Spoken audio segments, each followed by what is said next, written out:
dikatakan sistem kepercayaan atau sistem keyakinan itu dikategorikan sebagai agama atau bukan agama, kan orang sekarang memiliki seolah-olah parameter ya. Agama itu dari hanagama. Jadi artinya budaya itu asal kata dari budi dan daya. Budi itu geraknya badan halus, yang baik. Daya itu geraknya badan kasar yang digerakkan oleh badan halus tadi.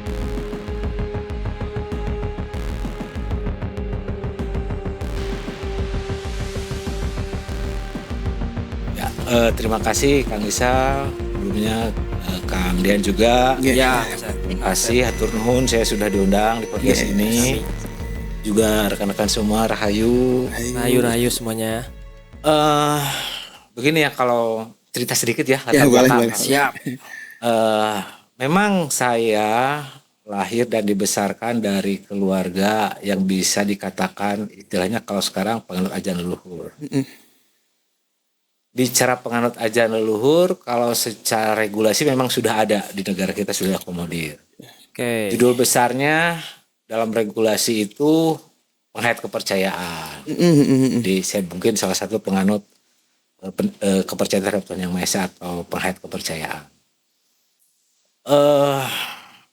Tadi apa? Panggilan jiwa Atau sebuah pilihan dari sebuah kehidupan pilihan. Ya, itu.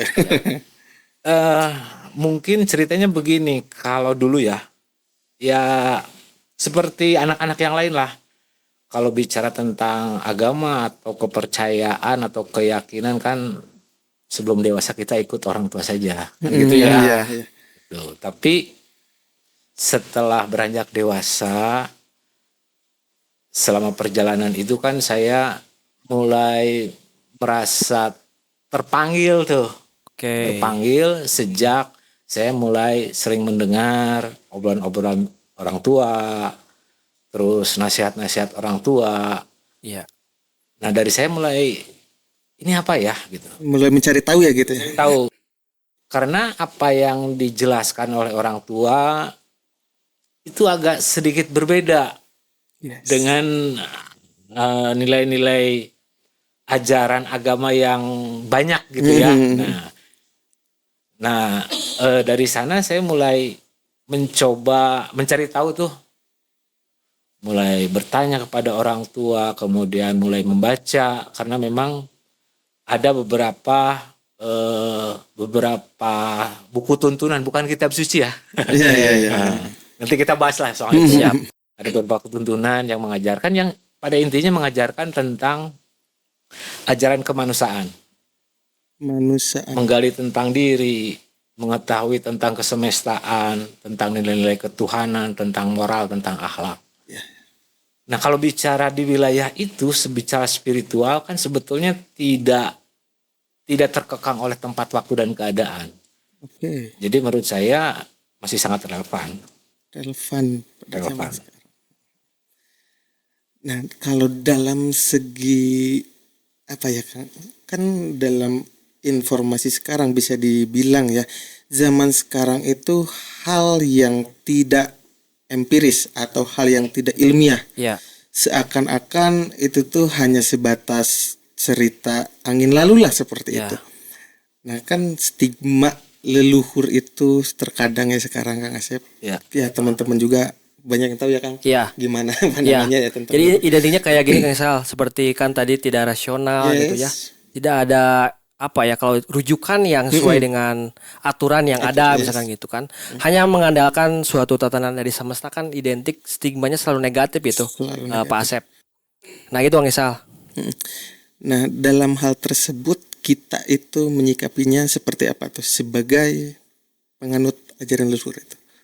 Ya memang kondisi atau eksistensi ajaran leluhur selalu ditempatkan, dimarginalkan, selalu didiskriminasi dan dipandang sebelah mata.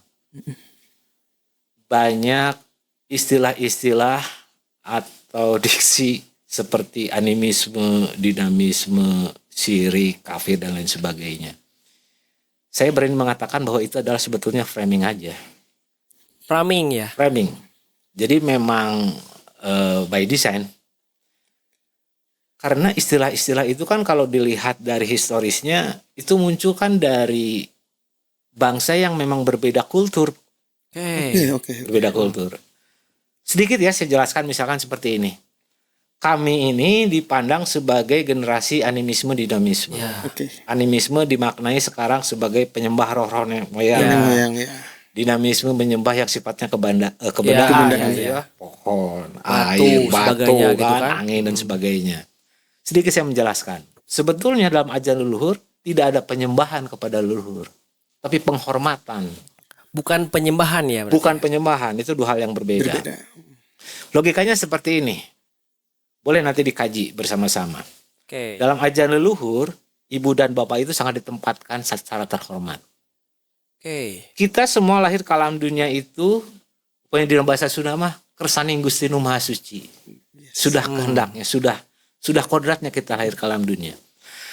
Tapi bagaimanapun manusia tidak bisa lahir jika tidak ada ibu bapak. Ya. Tapi logika kita kan berbicara, tidak mungkin ada ibu bapak kalau tidak ada kakek nenek. Kakek nenek. Oke, Dan berarti- seterusnya.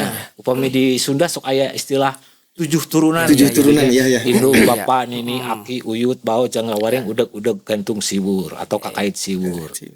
Nah, bagi kami penganut ajaran leluhur, beliau-beliau itu mereka itu adalah orang yang paling berjasa di ruang batin kami. Oke.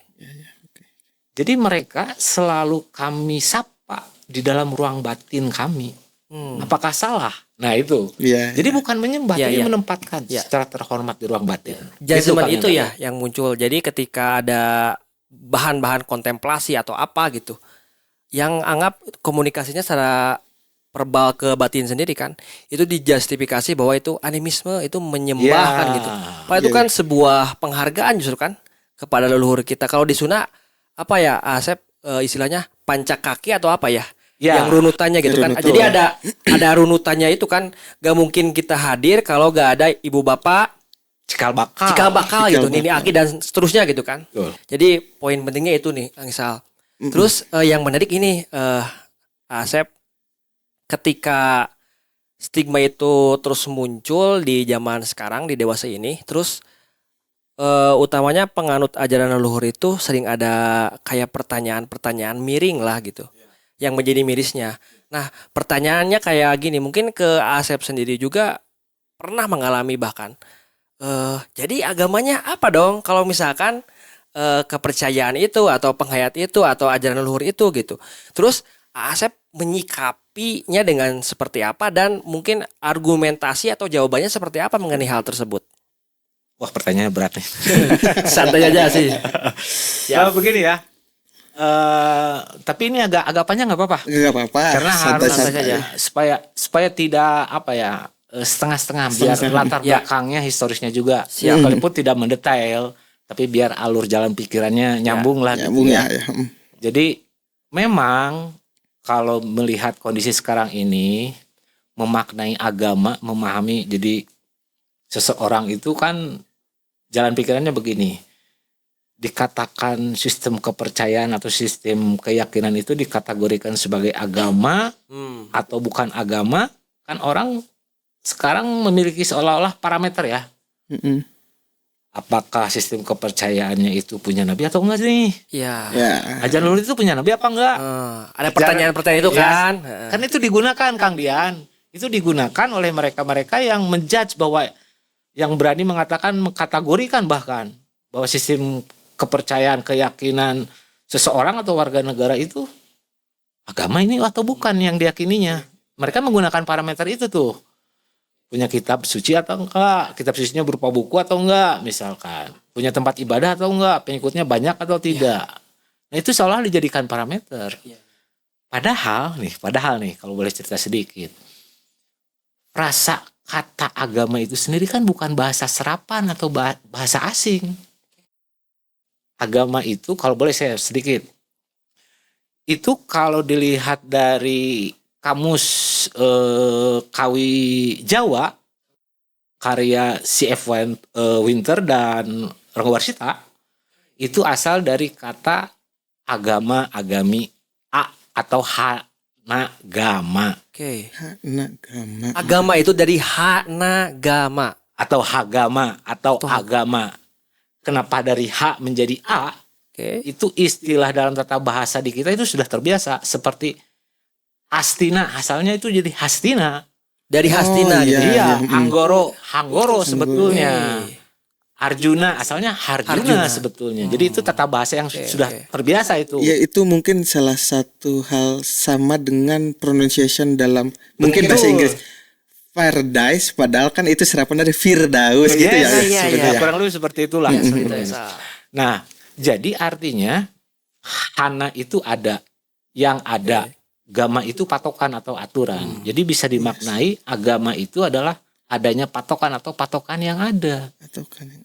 Cuman prasakata ada di sini menunjukkan sesuatu entitas yang sifatnya tunggal dan absolut. Iya.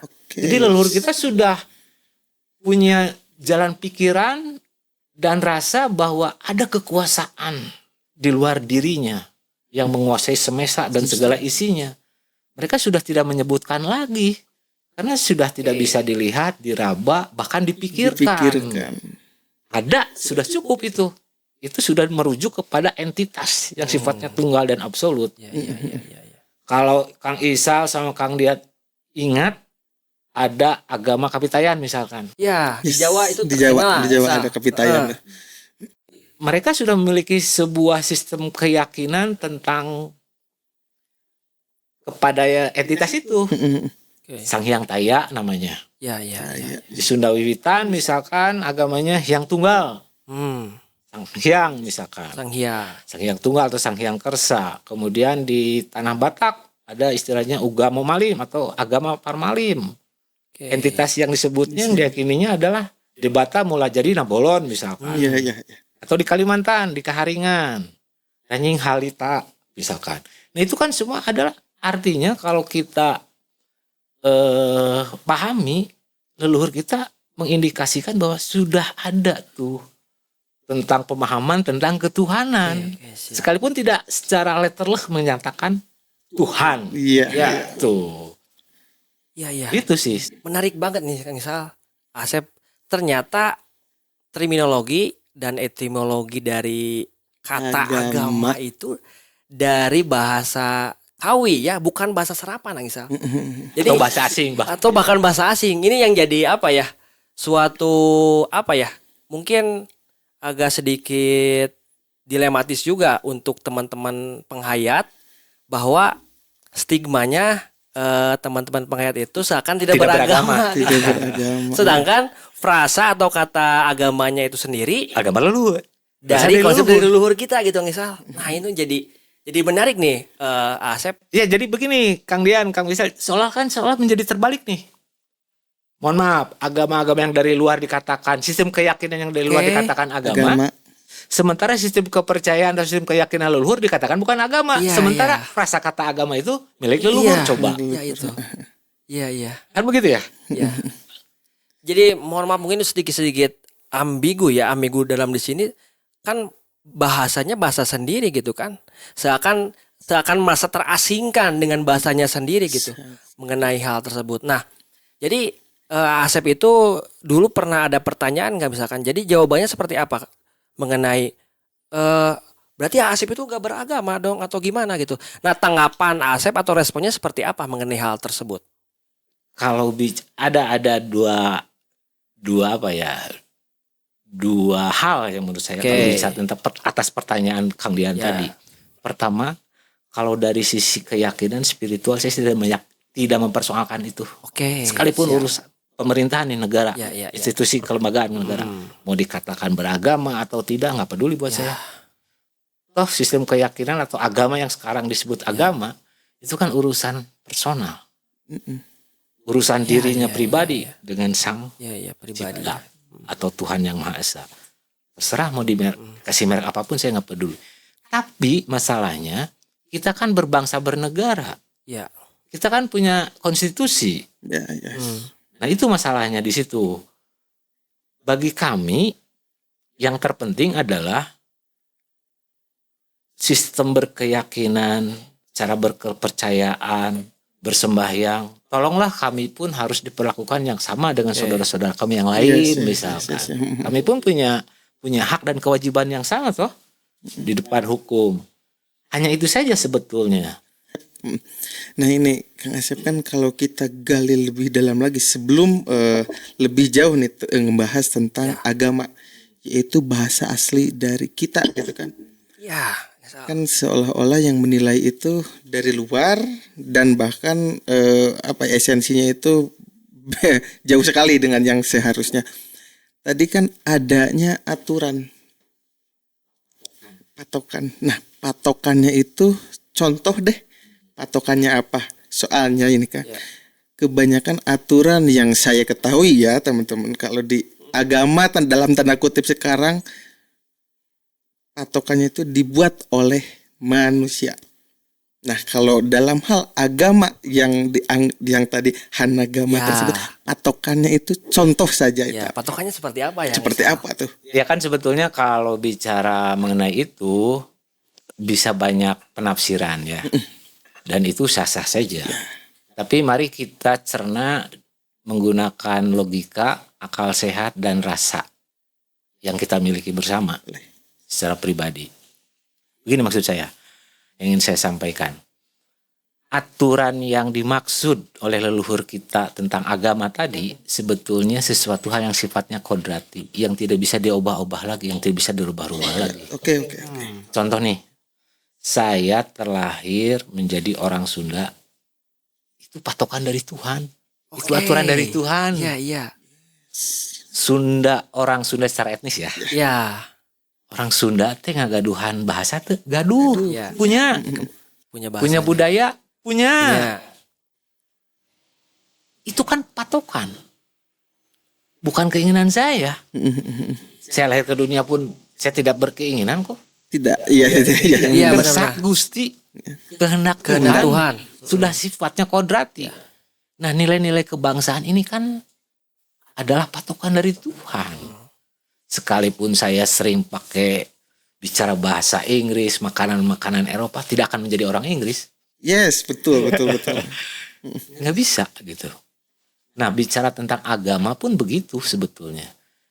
Jadi kalau sekarang kan dimaknai agama itu sebagai sebuah sistem keyakinan, kepercayaan. Punya konsep nabi, kitab suci. Yeah.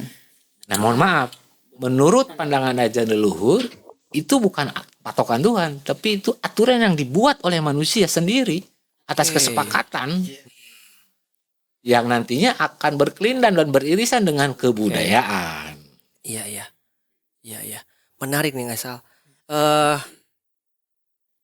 Asep bisa dikatakan seperti ini gak ya kalau contoh lainnya kan tadi yang dijelaskan Asep mengenai agama dari perspektif ajaran leluhur gitu ya. Apakah ini bisa disebut agama juga? Ketika sifatnya api itu panas misalkan ya, air itu dingin misalkannya, kan itu sudah menjadi ketetapan dari Tuhan Yang Maha Esa kan gitu.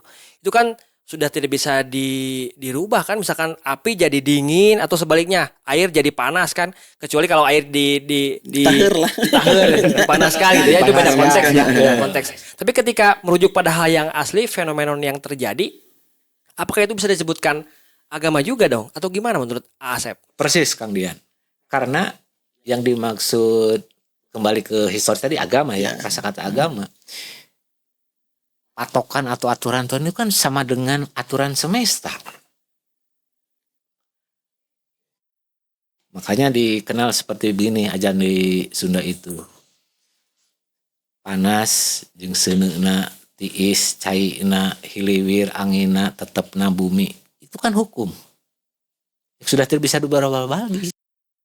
Itu pasti. Jadi agama itu patokan sebetulnya, bukan sistem kepercayaan awalnya itu. Makanya dalam naskah kuno nih di Sunda ada dalam naskah Siksa Kadengaresian Amanat Galunggung ada yang namanya agama Ning Pare. Pare itu kan padi. Nah itu kalau dibaca itu adalah bahwa manusia itu sebetulnya patokannya itu harus meniru kepada padi. Semakin berilmu semakin merunduk. Itu kan artinya leluhur kita sudah bisa mengamati, menghayati bahwa semesta ini bisa dijadikan tuntunan hidup loh. Gitu. Makanya dikenal seperti begini ajaran di Sunda itu. panas jeung seuneuna tiis caina hiliwir angina tetepna bumi itu kan hukum sudah tidak bisa diubah-ubah itu pasti. Jadi agama itu patokan sebetulnya bukan sistem kepercayaan awalnya itu. Makanya dalam naskah kuno nih di Sunda ada dalam naskah Siksa Kanenggaresian Amanat Galunggung ada yang namanya agama ning pare. Pare itu kan padi. Nah itu kalau dibaca itu adalah bahwa manusia itu sebetulnya patokannya itu harus meniru kepada padi. Semakin berilmu semakin merunduk. Itu kan artinya leluhur kita sudah bisa mengamati, menghayati bahwa semesta ini bisa dijadikan tuntunan hidup loh. Gitu. Nah sementara bicara semesta, bicara hukum Tuhan, bicara patokan.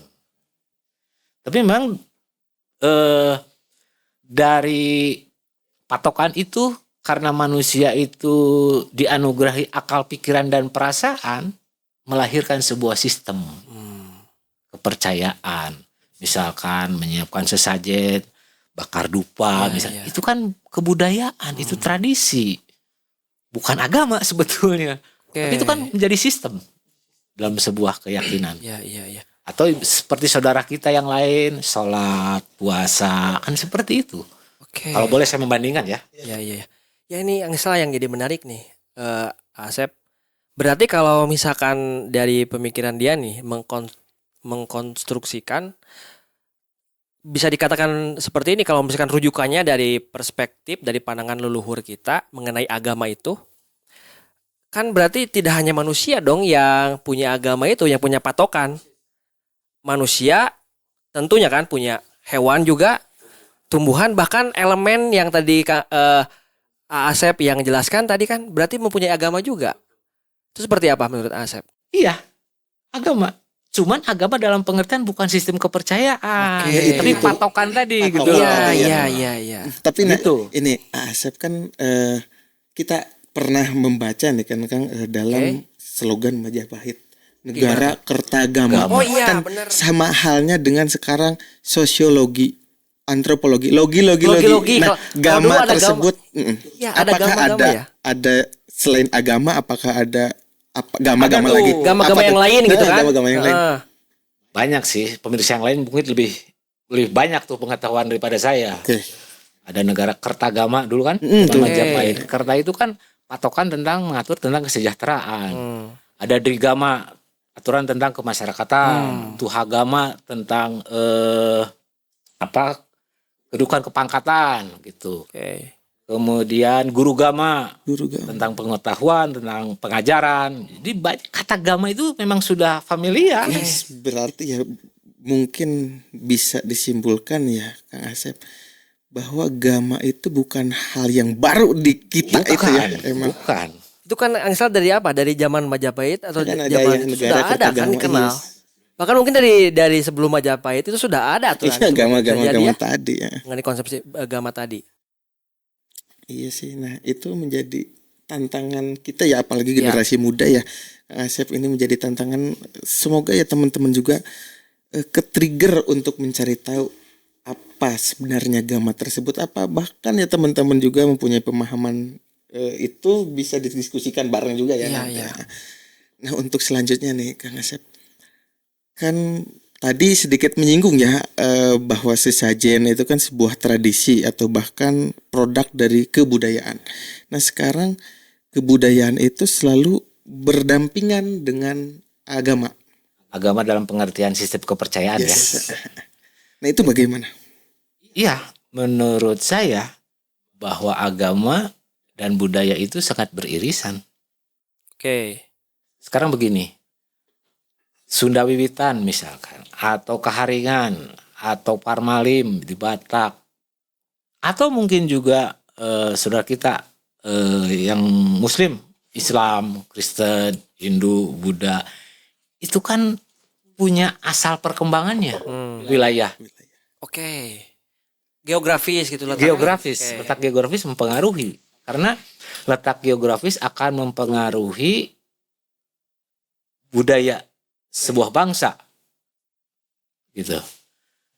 Akan melahirkan peradaban dari sana. Peradaban.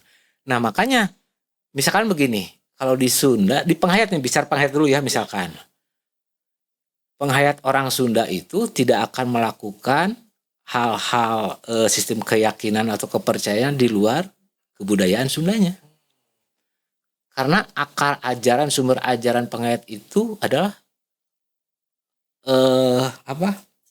lokal wisdom. Kearifan lokal. Dian pernah dengar tali paranti masuknya ke sana enggak?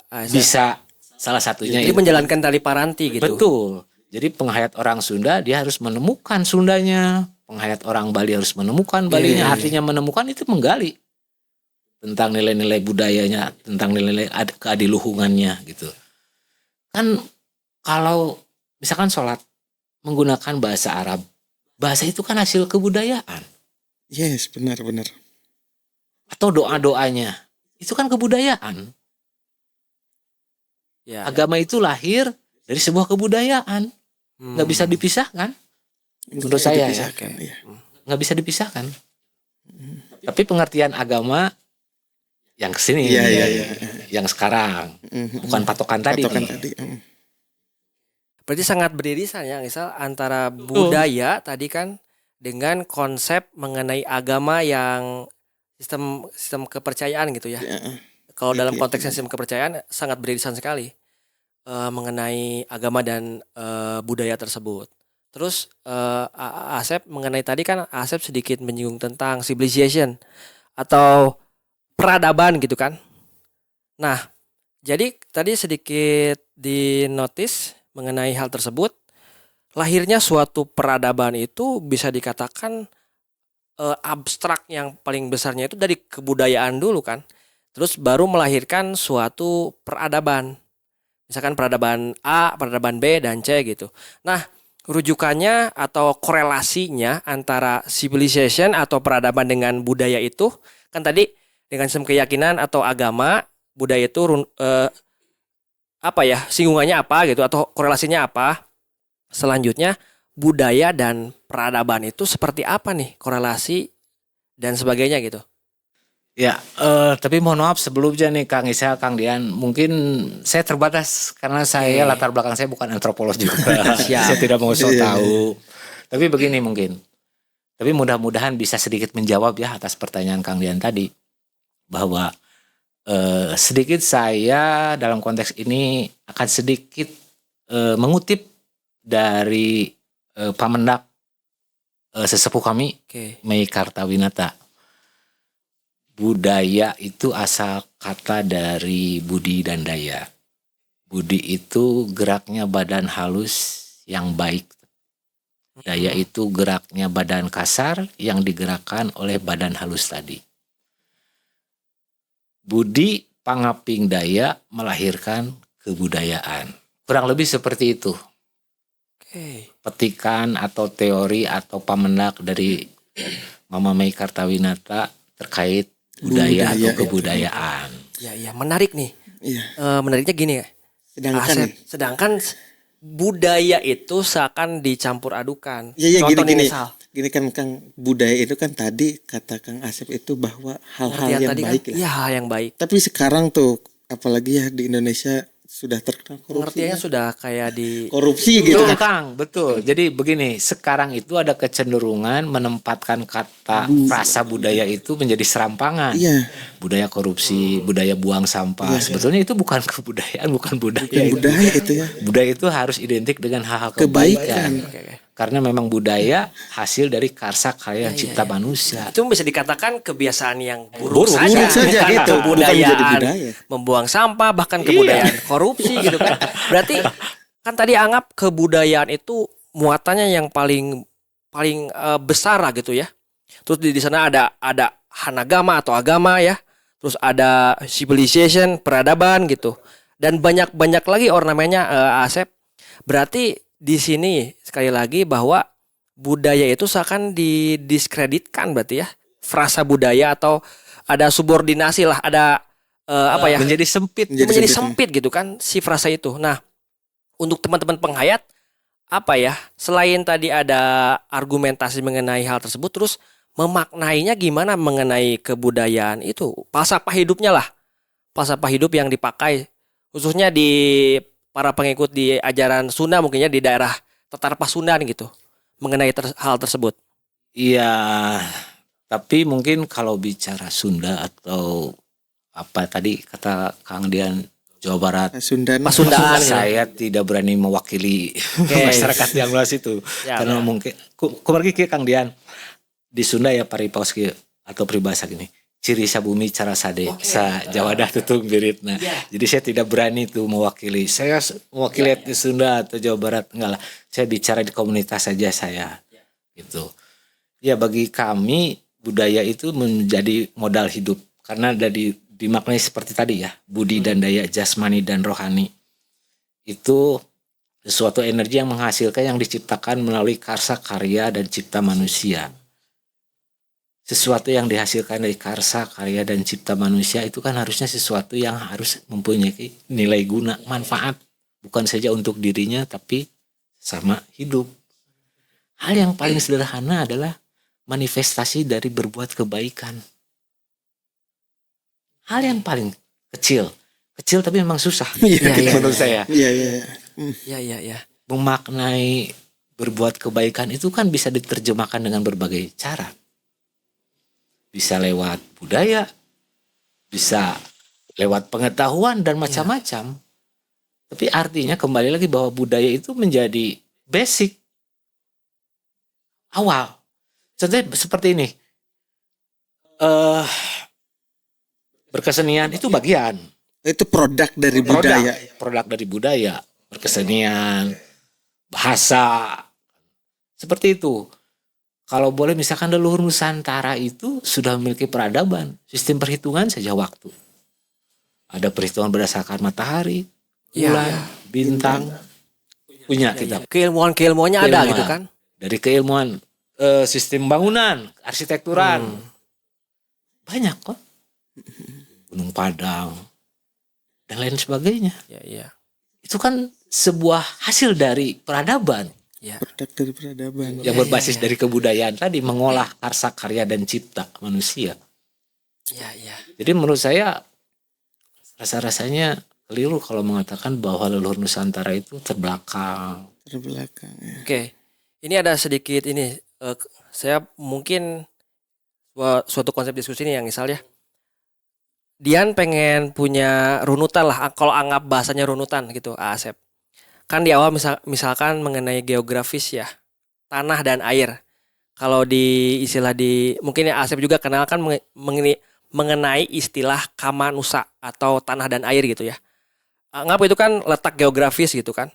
Terus ada runutannya lagi kan tadi peradaban, kebudayaan mungkin. Jadi tanah air lanjut ke kebudayaan mungkin. Terus bisa dikatakan selanjutnya ada tadi kan bahasa sastra atau bahasa. Poin berikutnya mungkin ada peradaban. Ada peradaban. Nah, Asep punya apa ya? Bukan formula ya, mungkin pandangan lah mengenai hal tersebut. Karena kan tadi Asep juga menyinggung bahwa leluhur kita pernah mempunyai masterpiece atau mahakarya. Salah satu contohnya yaitu situs Megalitikum ya, Gunung Padang. Nah kan kalau melihat dari runutan sejarah itu kan sudah peradaban panjang. Otomatis kan pertama itu ada diletak di Indonesia gitu. Terus ada budaya, ada bahasanya juga, ada peradabannya gitu. Ada aturan-aturannya termasuk keilmuan-keilmuannya. Mungkin Asep setidaknya dengan perspektif Asep mengenai hal tersebut, apakah ada runutannya enggak mengenai hal tersebut? Lagi-lagi ya, apakah ini yang akan saya jelaskan bisa menjawab pertanyaan Kang Dian. Tapi begini mungkin yang ingin saya sampaikan. Ajaran leluhur itu salah satunya mengajarkan tentang hubungan antara diri dengan semesta. Sekarang istilahnya apa? Mikrokosmos, makrokosmos. Yes. Secara spiritual itu terkoneksi diri kita dengan semesta. Begini yang saya pahami dari ajaran leluhur, khususnya dari Mama Mei, bahwa dalam diri kita itu terbangun, kalau dibedakan ya, ada 3 unsur. Atau yang umum biasa mengatakan tritangtu diraga. Oh iya. Ada raga salira, ada raga purasa, ada raga batara. Raga salira itu jasmani nih. Raga purasa itu yang sifatnya batiniah, rohani. Sedangkan raga batara itu sang aku atau kuring atau entitas tunggal yang ada pada setiap diri manusia. Nah, hubungan dengan semesta adalah begini. Jasmani itu berasal dari saripati air, api, angin, dan bumi. 4 unsur elemen semesta ini menjadikan saripatinya itu menjadikan badan jasmani. Jasmani itu diibaratkan sebagai sebuah wadah, kendaraan oleh sang raga batara. Dengan perlengkapannya raga purasa. Nah, karena tahu atau belajar tentang menggali asal usul diri dari sejarah bahwa badan jasmani ini berasal dari unsur 4 elemen semesta ini. Jadi sebetulnya manifestasinya adalah ajaran leluhur selalu menjaga, merawat keberadaan eksistensi semesta. Kalau Kang Isal, Kang Dian tahu, ini udah jadi pengetahuan umum di Kanekes misalkan. Oke. Atau di masyarakat-masyarakat adat, bagaimana hutan itu dijaga. Ya. Lubung tutupan, kan begitu ya. Lubung larangan, lubung baladahan dan sebagainya. Itu kan konsep yang sangat luar biasa. Bagaimana mempertahankan, melestarikan dengan kondisi seperti sekarang ini. Bencana kemarin itu kan sudah menunjukkan, sudah lupa tuh. Sementara masyarakat adat yang dikatakan terbelakang misal tertinggal, kuno dan sebagainya. Betul sebetulnya bagaimana. Ternyata ngerti gitu kan. Ternyata paham betul. Hanya satu sebetulnya. Mereka itu tidak pernah akan banyak bicara. Tidak akan pernah banyak berteori. Itu menjadi ciri. Ajaran leluhur itu tidak akan banyak berteori. Iya. Berarti langsung ke praktiknya tadi kan. Di Sunda mah pok, pek, prak. Iya. Prak. Mau bicara tentang aromaterapi, back to basic, back to nature. Semuanya atos sudah ada sebetulnya. Di sini sudah ada. Cuma istilahnya aja mungkin. Istilahnya yang berbeda ya. Ya, yang kita ketahui ya gitu, Kang Dian. Terus Kang Asep kan zaman sekarang orang-orang itu sudah mulai bersinergi dengan alam, bersinergi dengan alam. Ekoteologi lah. Ekoteologi dan sebagainya. Bahasanya itu mungkin ya kita anggap hal yang wah ini mah di framing untuk lebih modern. Sedikit nih, motong. Apa bedanya kopi hidung sareng black coffee? Nah, salah satu istilahnya aja berarti. Istilahnya aja yang beda. Harganya menjadi tinggi ya? Yes. Beda itu. Istilah harganya, value-nya, misalkan value ya, jadi naik. Etalase. Yes. Ya. Itu. Kan itu sebetulnya. Enggak beda jauh lah seperti itu. Menurut saya ya. Enggak beda jauh sama seperti itu. Ini ya menarik ya, Kang Asep, bahwa segala hal sesuatu yang mungkin baru di telinga zaman sekarang gitu. Kadang ya tadi kayak kopi hitam dan black coffee itu padahal sama ya esensinya sama. Kopi hidung kayak gitu, kopi yang pekat gitu kan. Kopi, tapi kenapa secara value, secara gengsi, ego, black coffee itu seolah-olah lebih tinggi levelnya. Beda. Kalau kita kan unsur-unsur kopi itu Itali cappuccino. Identiknya Itali kan ya. Ada identik ke sana. Americano gitu kan nama-namanya. Di luar gitu, identiknya di hal yang di luar. Punya gitu pohon kopi misalnya. Itu satu yang ingin ditanyakan ini, perspektif dari Kang Asep. Mengapa hal itu tuh bisa terjadi untuk di bumi putra kita, black coffee itu kita berani bayar mahal, kopi hitam mah 3.000 5.000. Nah, itu kenapa gitu? Ada alasan apa nih? Menurut perspektif Kang Asep ya. Menjawab ini agak sedikit politik gitu. Karena itu akan berkaitan dengan politik. Menurut saya ya, ini nggak bisa dilepaskan dengan strategi ekonomi dan apa gitu ya. Menurut saya, seperti tadi stigma-stigma yang selalu dilekatkan kepada ajaran leluhur atau penghayat itu kan sebetulnya framing. Di awal saya mengatakan framing dengan logika sederhana sebetulnya. Dimanapun bangsa yang dijajah akan selalu direndahkan, diadu domba, dihinakan. Dalam konteks itulah dimunculkan istilah-istilah seperti itu. Belakang dan segala macam. Padahal tidak demikian.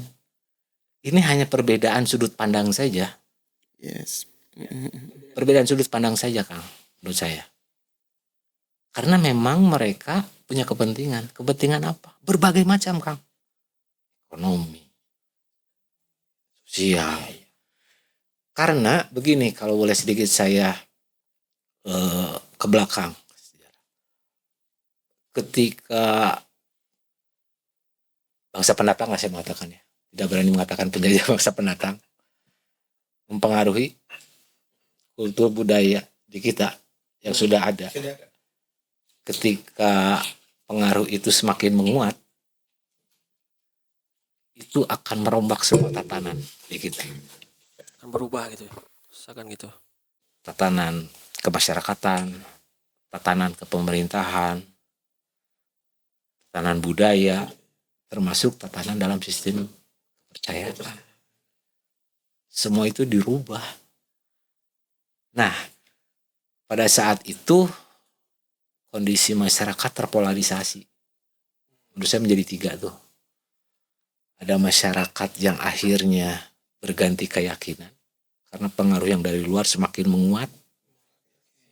Jadi yang tadinya sistem kepercayaan yang ngagem ajaran leluhur karena terkikis, karena pengaruh yang sangat kuat, atau mungkin juga karena dipaksa, mereka berganti beralih. Masyarakat yang kedua adalah masyarakat yang mengakulturasikan. Oke. Mengawinkan, Kombinasikan, mengharmonikan antara sistem kepercayaan yang dari luar dengan ajaran leluhur. Nah, yang ketiga ini mereka yang menolak. Yang menolak ini sejarahnya itu akhirnya pergi jauh dari sisi kekuasaan. Pegunungan, ke pesisir, jauh dari pusat-pusat pemerintahan. Nah, seiring berjalannya waktu, sisa-sisanya ya seperti sekarang ini, masyarakat adat. Apakah ini bukan politik? Politik. Jadi masyarakat adat. Ya. Jadi bagaimanapun teorinya seperti itu, Kang. Jadi bangsa yang dijajah harus serendah-rendahnya diperlakukan seperti itu, didiskreditkan, distigma. Karena itu jalan paling ampuh. Diadu domba, dihinakan gitu. Oh, ini animisme, ini menyembah roh, ini tidak tahu tentang Tuhan dan segala macam gitu.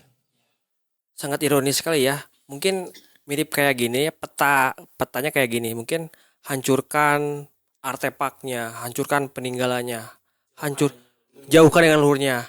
Terus hancurkan juga sejarahnya gitu kan. Nah, dampaknya atau tadi yang dijelaskan oleh Asep ada klasifikasi 3 ya, tiga kategori atau 3 kelompok lah pemilihan polarisasi tadi gitu. Nah, imbasnya kan impactnya sampai di dewasa sampai saat ini gitu. Termasuk ada rasa denial mengenai apakah benar Indonesia itu dulunya yang dinamakan Nusantara punya peradaban maju. Kan ada rasa skeptis gitu kan. Ya. Mempertanyakan gitu misal, termasuk tadi bahwa mana mungkin kan leluhur kita terlalu animisme gitu kan. Terlalu dinamisme gitu kan.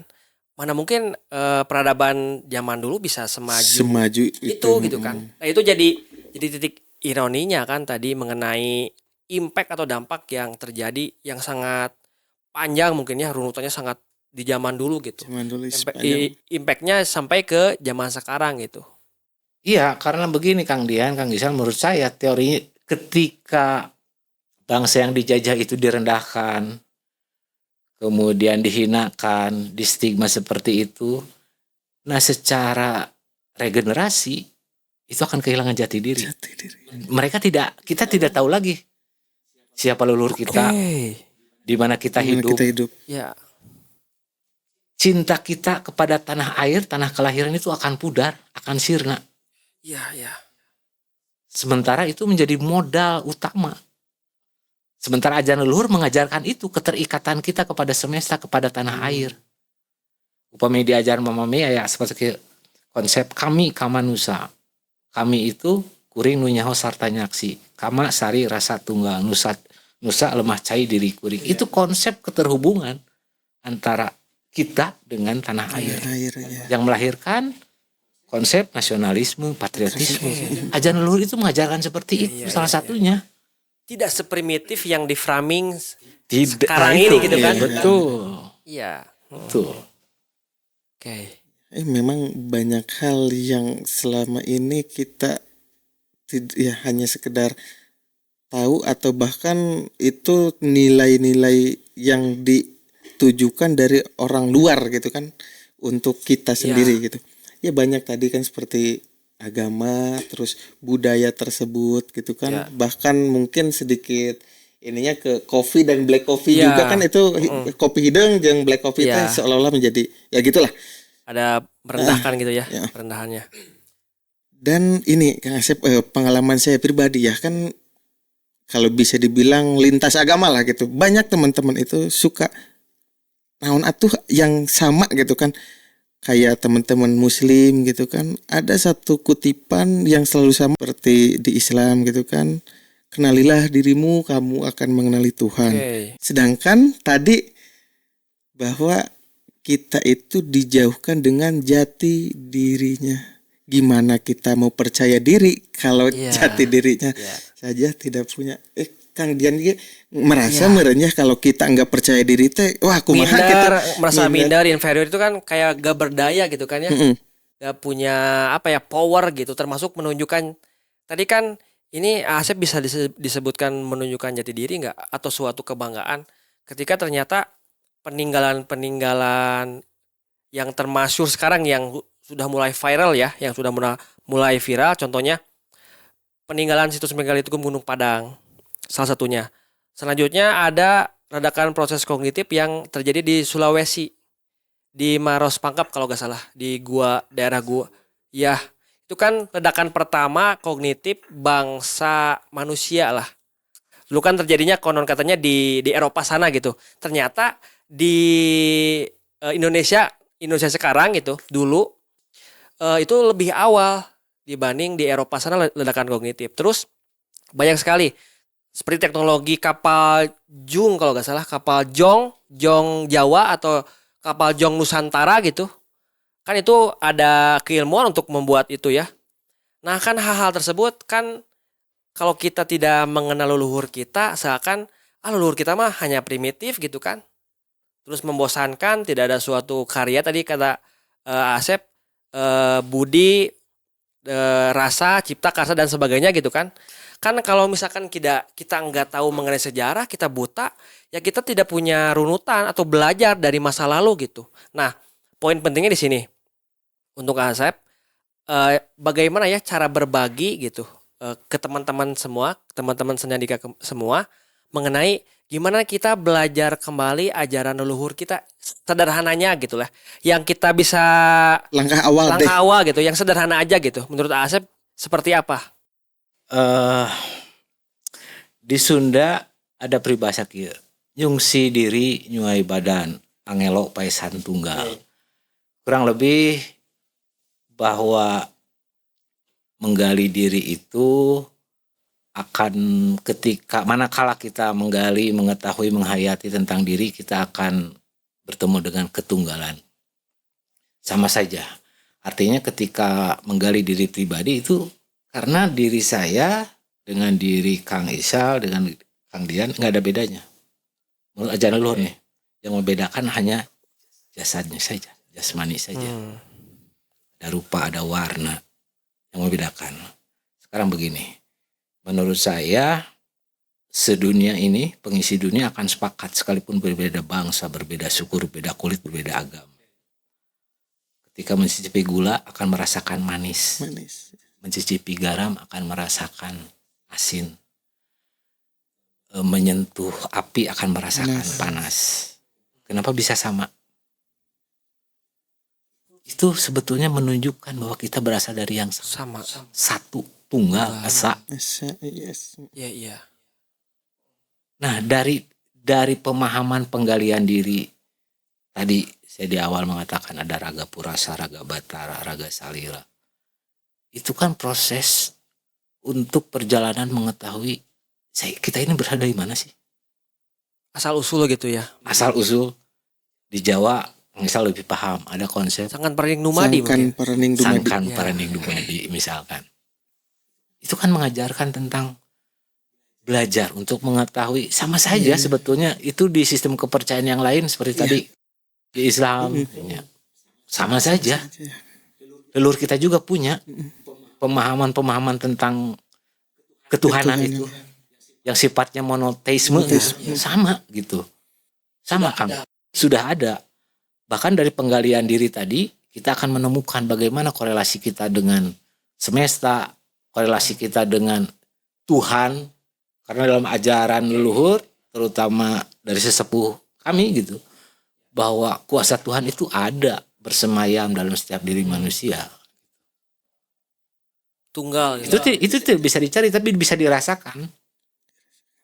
Kita sudah dikasih piranti oleh Tuhan. Apa? Akal, pikiran, dan perasaan.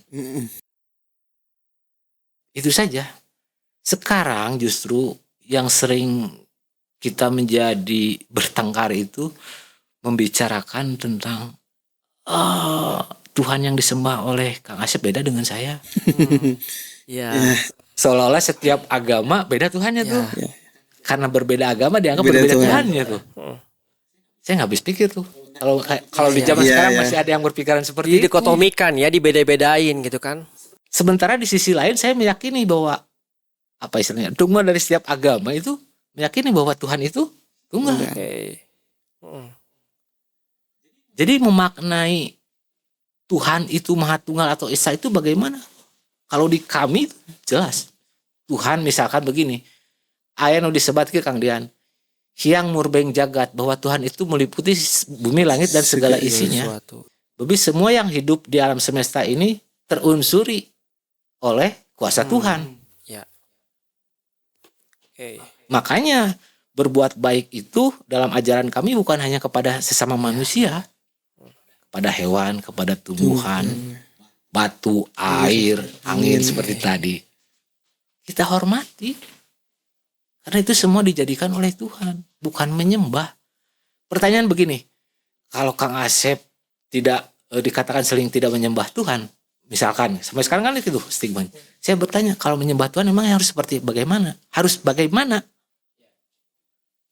Sementara Tuhan itu kan tidak berupa, tidak berwarna, tidak berwujud, tidak berarah, tidak bertempat. Mau bagaimana?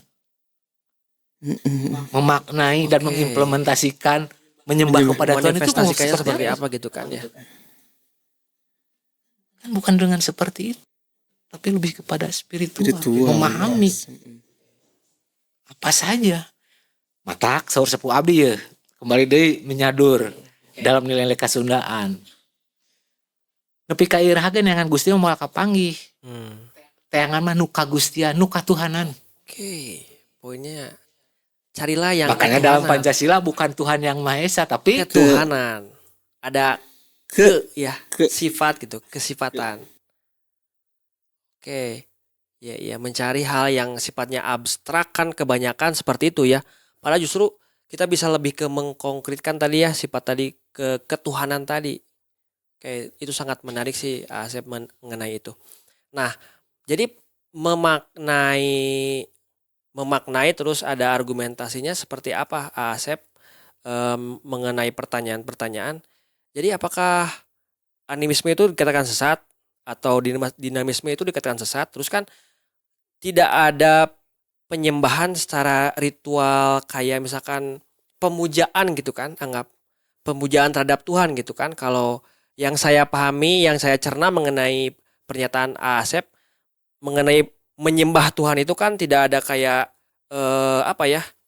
kayak ada ritual khusus untuk seakan itu yang paling bisa memaknai, menggambarkan gitu dengan cara menyembah Tuhan itu dengan ada persembahan seperti itu gitu. Nah, ketika dikonkretkan lagi para penganut ajaran leluhur seperti apa memaknai menyembah itu dengan menyembah perilaku Tuhan itu sehari-harinya seperti seperti apa gitu. Begini, sembahyang misalkan gitu ya. Iya. Sembahyang itu kan sembah dan hyang. Hyang itu Tuhan, Gusti gitu. Seperti tadi di awal, saya mengambil salah satu sifat Tuhan atau Gusti Nu Maha Suci anu diyakini kusim kuring sama saya. Sang Hyang Tunggal sareng Hyang Murbeng Jagat. Artinya bahwa semua yang hidup yang ada di semesta itu berasal dari Tuhan. Artinya semua terunsuri oleh sifat dan kuasa Tuhan. Baik diri, baik dunia besar maupun pengisinya. Ketika saya misalkan melakukan berbuat kebaikan kepada sesama manusia, menurut saya itu sedang sembahyang. Sedang dalam Karena sembahyang. Dalam setiap diri manusia terunsuri oleh sifat Tuhan. Dan kebaikan menjadi salah satu manifestasi dari sifat Tuhan. Karena Tuhan itu maha baik, maha welas asih. Ketika saya merawat, melestarikan keberadaan eksistensi, lingkungan, alam, itu sama dengan menyembah Tuhan. Karena Tuhan, karena alam jagat semesta dijadikan oleh Yang Maha Suci Allah Tuhan. Itu menurut saya adalah perilaku-perilaku manifestasi dari manusia yang mencerminkan berasal dari Tuhan. Karena dia sudah mampu mewujudkan sifat-sifat Tuhan dalam kehidupannya sehari-hari. Ya. Adapun masyarakat penghayat membakar kemenyan misalkan, Ya. kontemplasi itu adalah sekedar ungkapan rasa syukur dan terima kasih Oke. dalam ruang batin. Namun memang realitanya saya harus jujur mengatakan, dalam hening itu memang kita sedapat mungkin terkoneksi dengan zat yang maha suci, terhubung sebetulnya. Tapi itu pun tidak mudah untuk bisa kita pelajari. Iya, iya.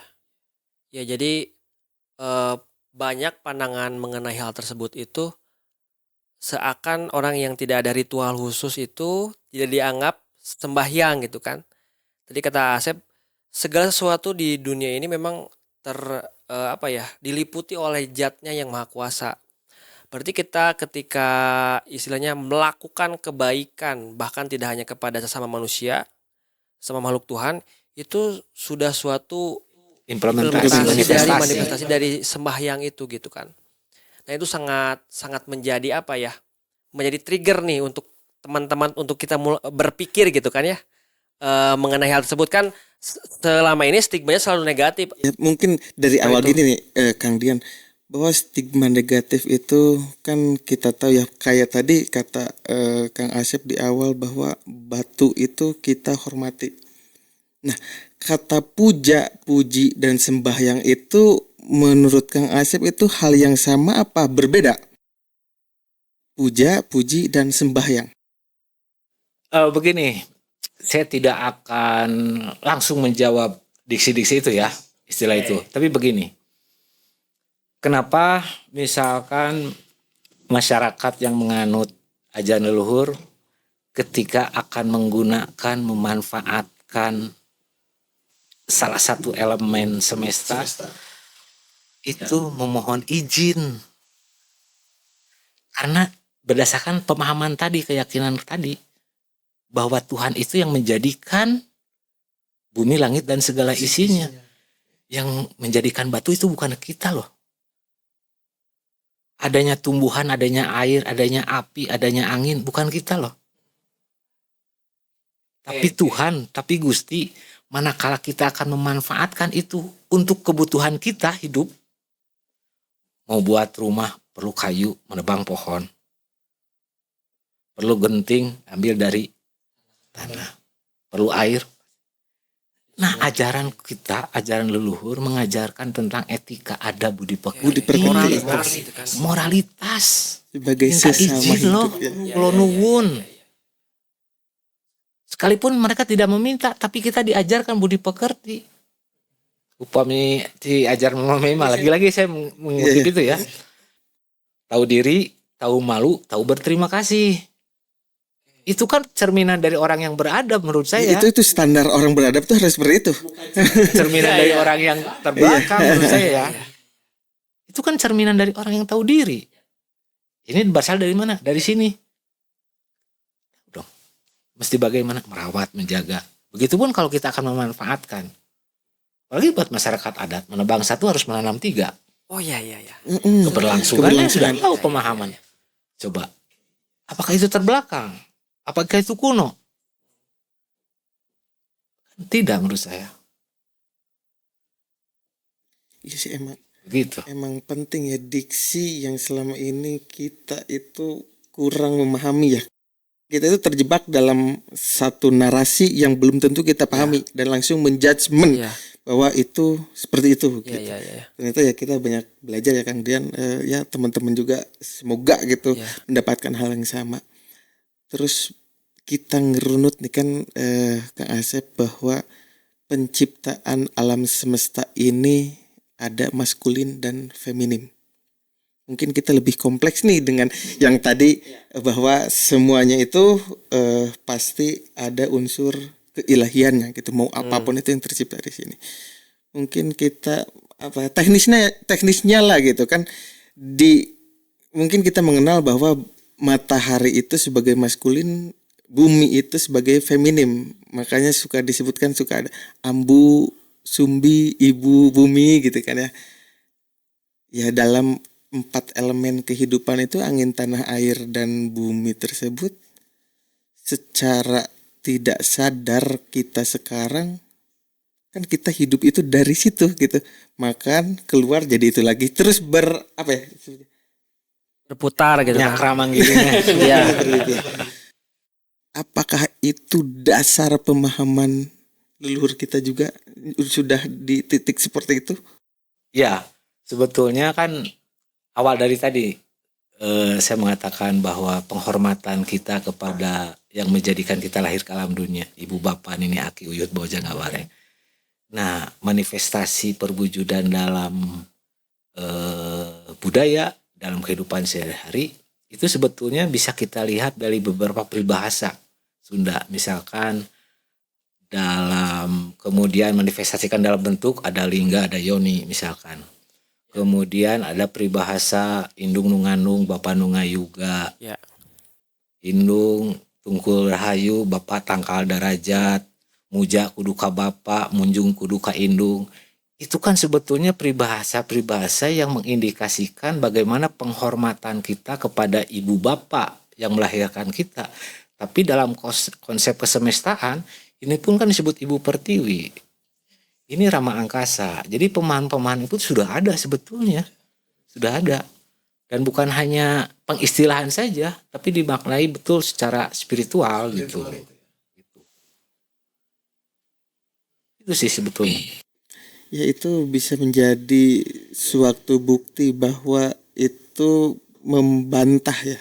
Saya katakan membantah bahwa leluhur kita itu dikatakan keterbelakangan. Kalau dirunut dalam dalam wilayah gitu kan, di mana ada sebuah kehidupan di situ terdapat kesuburan.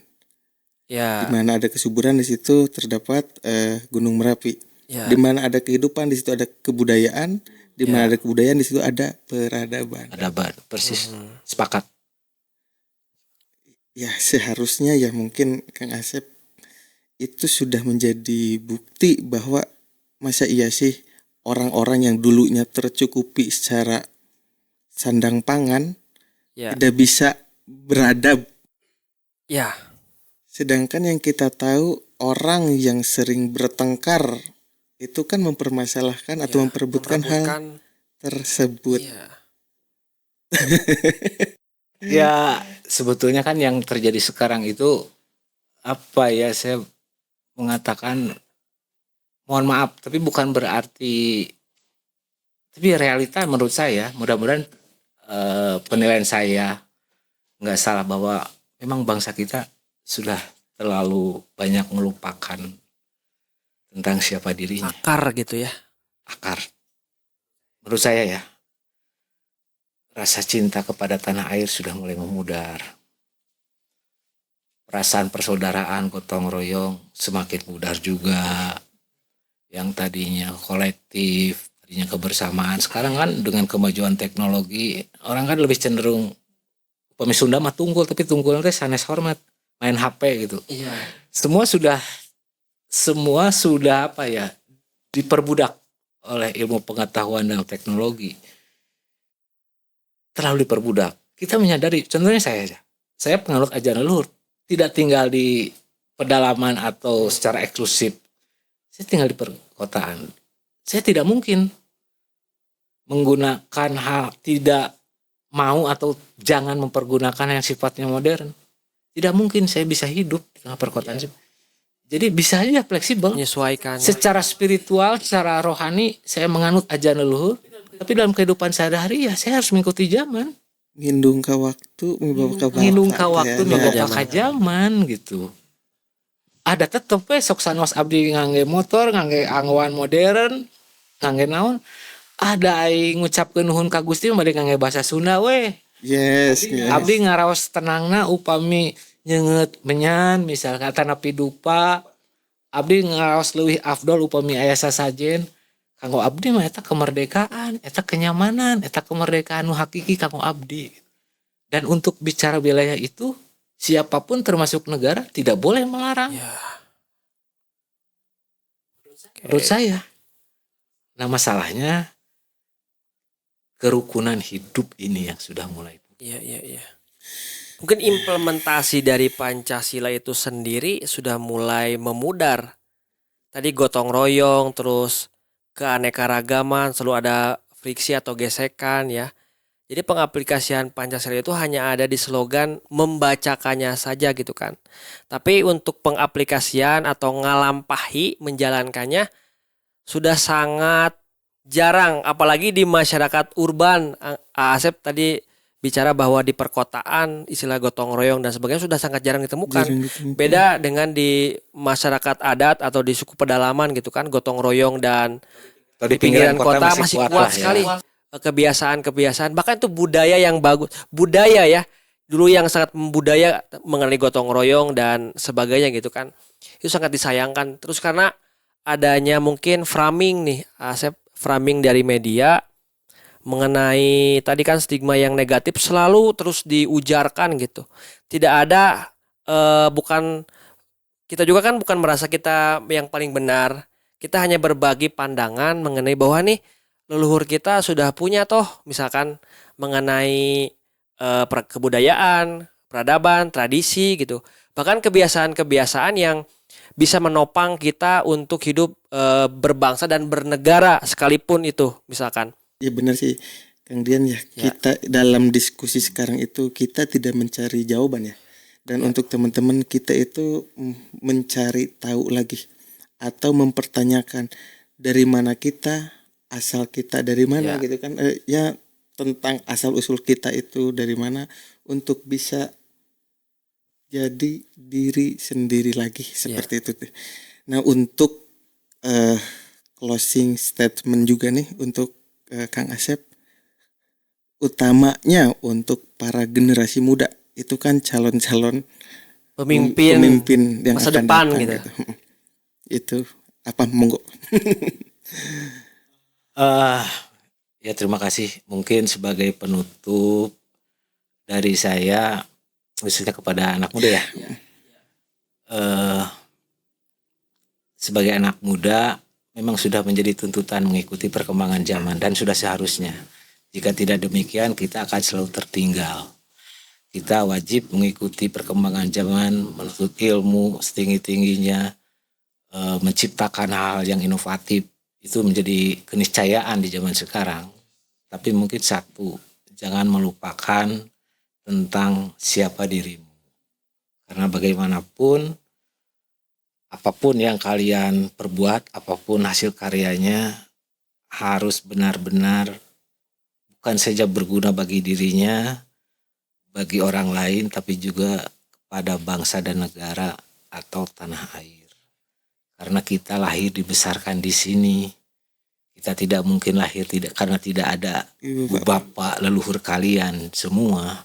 Jadi tidak apa-apa, perbedaan itu bukan sesuatu yang harus diseragamkan. Karena Tuhan menciptakan perbedaan itu memang harus berbeda untuk diharmonikan. Kita dibekali piranti untuk memahami hal itu sebetulnya. Tinggal kitanya saja. Sedalam apa dan sejauh mana kita memahami perbedaan itu gitu. Negara kita Bhinneka Tunggal Ika, leluhur kita sudah mengingatkan itu. Tidak harus seragam. Berbeda agama, berbeda keyakinan, silahkan, dan memang itu menjadi hak asasinya. Tapi dalam perbedaan itu mari kita ciptakan kebersamaan, keharmonian. Karena saya betul-betul prihatin, Kang, dengan kondisi bangsa kita sekarang ini. Bentrok-bentrokan, perselisihan dalam segala hal. Menurut saya ke depannya mari kita ini menjadi tanggung jawab kita bersama menjaga bumi Nusantara, tanah air Indonesia.